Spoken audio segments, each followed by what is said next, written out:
ആദ്യമായിട്ടാണ് നിനക്ക് വേണ്ടി രണ്ടാൾക്കാർ അടിയെന്നാണ്. ഇന്ന് ശരിക്കും പറഞ്ഞാൽ അടിപൊളി ദിവസമാണ്. ഞാൻ റൈഡ് തുടങ്ങിയിട്ട് ഇന്നത്തേക്ക് 207 ദിവസമായി. ഞാനിപ്പോൾ ഉള്ളിടത്തുനിന്ന് ലുധിയാനയിലേക്ക് 47 കിലോമീറ്റർ ഉണ്ട്. ലുധിയാന പിടിക്കണമെന്ന് വെച്ചിട്ടാണ് ഞാൻ റൈഡ് സ്റ്റാർട്ട് ചെയ്തത്. ഏകദേശം ഒരു 20 കിലോമീറ്റർ പോയേരം എൻ്റെ സൈക്കിളിന് പണി കിട്ടി. അപ്പം നാട്ടുകാർ മൊത്തം കൂടി ഒരു ഓട്ടോ സെറ്റാക്കി തന്നെ 1 കിലോമീറ്റർ ഉള്ളോട്ട് പോയിട്ട് സൈക്കിൾ ശരിയാക്കി.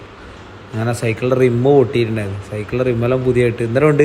എൻ്റെ കയ്യിലുള്ള പോലത്തെ ഹീറോൻ്റെ 50cc വണ്ടി. അങ്ങനെ ഉച്ച ഭക്ഷണം കഴിക്കാണ്ട് ഞാൻ റൈഡ് കണ്ടിന്യൂ ചെയ്തു. ഏകദേശം ഒരു 15 കിലോമീറ്ററോളം ഞാൻ പോയി. ഇന്നലാണ് എനിക്ക് നമ്മളെ സിനിമ നടൻ ജനാർദ്ദനേട്ടനെ പോലത്തെ ഒരാളെ കിട്ടിയത്. അങ്ങനെ ഉറപ്പൊരു റേസും വെച്ച് കുറച്ച് മുമ്പോട്ട് പോയാലും പോലീസ് എന്നെ പിടിച്ച് ഓവർ സ്പീഡിന്. വെറുതെ പറഞ്ഞാൽ മൂപ്പര് കുറച്ച് നിർത്തിച്ച് കാര്യങ്ങളൊക്കെ ചോദിച്ച് ഒരു ഫോട്ടോ എടുത്ത് വിട്ട്.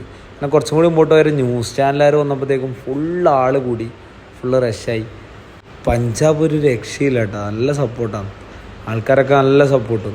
അങ്ങനെ ഞാൻ അടുത്തുള്ള ഒരു 24 hours